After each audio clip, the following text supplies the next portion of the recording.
Hello, family. It's Grandpa Wes, and today I'm going to share with you I'm going to read to you actually a storybook, a children's picture storybook I wrote many years ago called "The Best at Nothing, Yet the Best of All."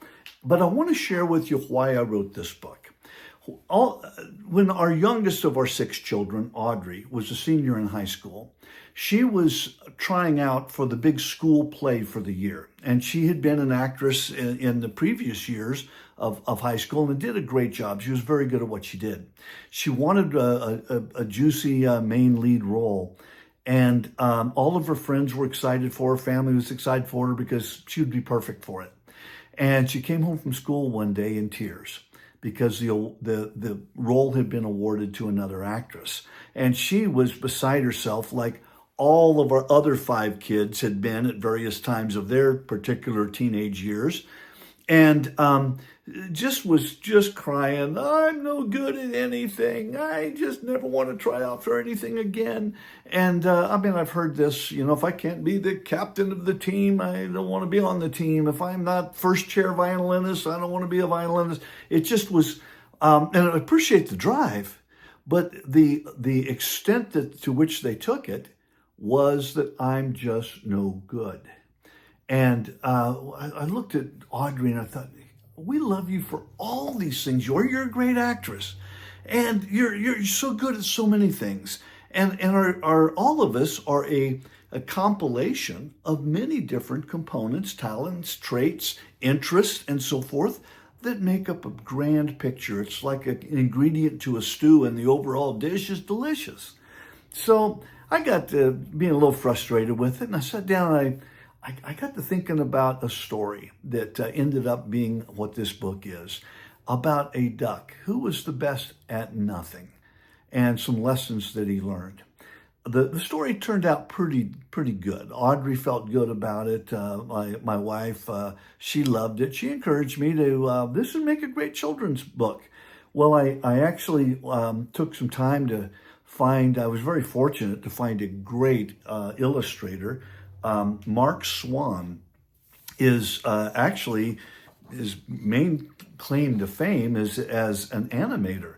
He's let me not miss some of these. Mark Swan's worked for Walt Disney Studios, Universal Pictures, Warner Brothers, MGM. Some of his credits included work in An American Tail, The Land Before Time, all four of those movies, Space Jam, Goofy movie for Disney, All Dogs Go to Heaven, Rock-a-Doodle. I remember my kids watching that when they were, but anyway, The Incredible Hulk, The Smurfs, a number of major productions. And as I read you the story, you're going to get to see these illustrations. I'm going to point out some of the really witty things that Mark added in his incredible illustrations. So with that, I'm going to read to you The Best at Nothing, Yet the Best of All. The Best at Nothing, a fable by Wes Stevenson. Illustrations by Mark Swan. A fable is a fun story, usually about animals, that teaches important lessons about life. See if you can tell what lessons are learned by a young duck who thinks he is the best at nothing. Tryouts for the animal school choir were almost complete. With so many trying to make the choir, the duck was worried. He hoped to sing well because he wanted to be liked by the other animals at his school. The songbirds passed their audition with flying colors, but they tended to flock together and sometimes tweeted other singers quite rudely. The tiger and the jaguar sang perfectly, and the wolf and the coyote howled with delight at being selected. Take a look at these pictures. Of course, we got these various animals. And notice this little mouse. You might look for this mouse in all of these things because Mark Swan, the illustrator, hid a mouse in every picture. So this mouse is getting his breath all ready to go out and sing. The duck is excited to get going. And so let's see how it goes. It was now the duck's turn. The bright spotlight nearly made the duck blind as he presented his bill to the microphone, cleared his throat, and began to sing. But as he sang, his voice quacked, as it so often did, and a few of the animals began to snicker. This ruffled the duck's feathers and made him forget the words to the song. He tried to wing it, but it was too late. The hyena laughed, the owl hooted, and the mockingbird, well, I'll bet you know what she did. And you look around here, and some of the animals are not treating that duck very nice. And hey, look, there's the mouse. There's the mouse right down there. Well, what'd the duck do? The embarrassed singer ducked out the back door and flew to the pond. "What'll I do?" the duck asked. "Everybody else is so talented, and I'm no good at anything." Well, the school year went by, and the duck did not try out for choirs, teams, or clubs of any kind. If there was nothing he was really good at, he would not try to do anything at all. Where's the mouse? There's the mouse right there. And there's the sad duck. Well, the summer arrived, and everyone was talking about the big event of the season, the Animal Olympics. Most were excited because each knew of at least one thing they did very well. The duck planned to watch the Olympics, but he secretly wished he had a talent that helped him stand out from other animals. He longed to be the best at something, anything.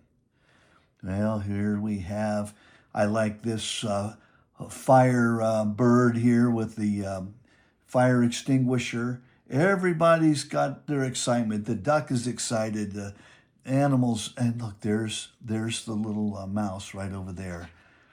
All right. The games began with the wrestling event, where the grizzly barely outlasted the gorilla, who just went ape after losing the match.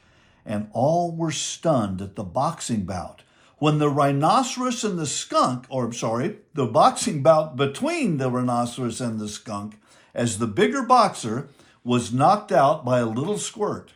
Of course, a little squirt from the skunk would knock anybody out.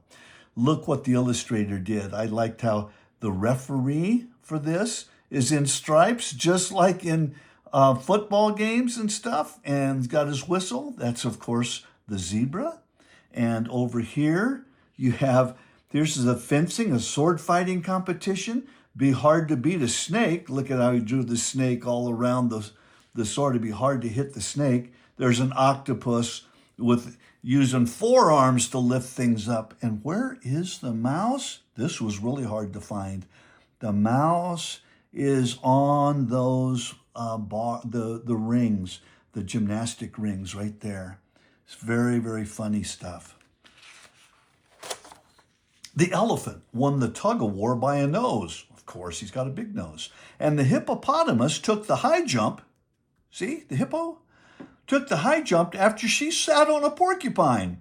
Throughout the stadium, animals were running, jumping, and throwing, showing off their skills to the delighted crowd. How the duck wished he were one of those animals. Look over here. The water boy is a camel. That's funny. Camels are famous for being able to carry a lot of water. Over here, we've got the hammer throw, and they're using a hammerhead shark for the hammer throw. There's the tortoise and the hare making a run over there. Lots of good, funny things that you've... Oh, and there's the mouse right there. There's that mouse. Well, let's see here. While watching the contest, the duck pondered over what it meant to be a winner. He saw that most animals cheered for any athlete who made an effort, whether or not they won.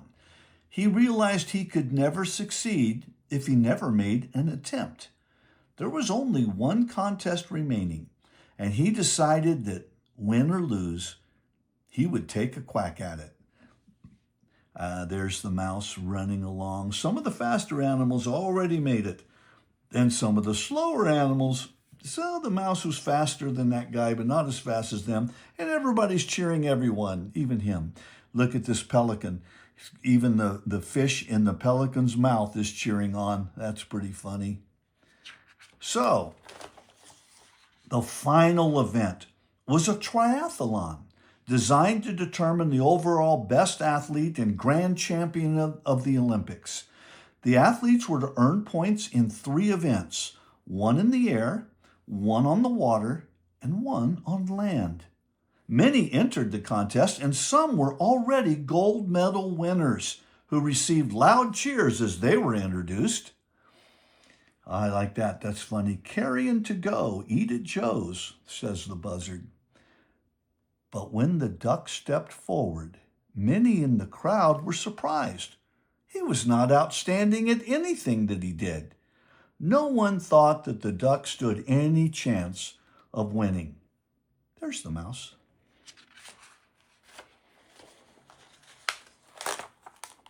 In the swimming event, the starter's whistle blew, and the dolphin, who was well built for this purpose, shot forward in a flash. The eagle and the cheetah did their best, but never really made a splash against the animals who spent more time around the water. The duck's smooth glide along the water's surface gave no clue to the mighty churning of little webbed feet below. The crowd cheered as the dolphin won, and few noticed the swift swimming duck. All athletes received points according to how well they finished. Look here, there's the mouse, and the mouse and the turtle are scared because right behind them's the alligator. I thought this is funny how the illustrator made the armadillo. He turned his shell into a boat, and he's got his oars in the water and moving along well. And there's, those lizards that can walk on water, they can run on water. There's actually really lizards like that can do that. That's pretty funny. And there's a frog right there. So, the aerial contest was a mix of flapping and flipping, jumping and skipping, with everyone trying to impress the judges. The leopard leapt, the springbok sprung, the heron craned, and the monkey swung, while the duck swooped and looped in the sky above. Right there he is. No one, however, could match the grand flight of the eagle, soaring to the clouds high above.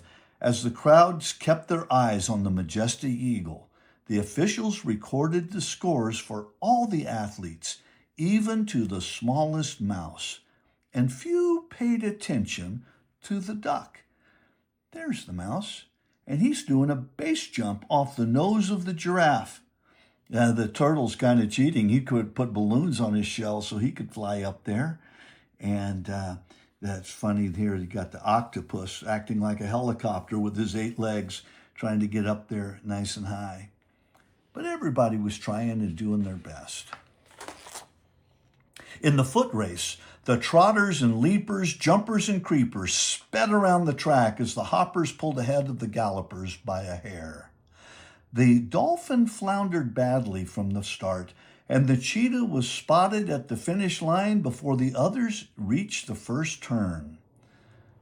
And if you look in here, there's the mouse right there. And the mouse is running on an armadillo that rolled himself into a ball so he could be faster going around there. The dolphin got himself a skateboard, and he's going as best as he can on a skateboard. That's pretty good right there. And I like this. We have Gatorade being served by a gator. Now, the race between the eagle and the duck in that foot race, however, was most exciting. Both were determined to be the first bird to finish the race, and the drumsticks were rapidly pounding the track. The crowd roared, and in a flurry of shrieks, quacks, and feathers, it was all over. In a photo finish, it was the duck by a bill. Yes, the cheetah had prospered, but the duck was pleased simply to have given his best. There's the dizzy armadillo that got spun around on the ball, and the tired mouse waiting for the birds to finish. Well, the officials flocked together, see their birds, to total the scores from all 3 events. For a moment, they seemed to argue about the results, but after retallying the points, the judges nodded in agreement and handed the score sheets to King Lion. If you look over here, this is called a jumbotron, just like in the big, and it's on Jumbo the elephant. That's kind of funny.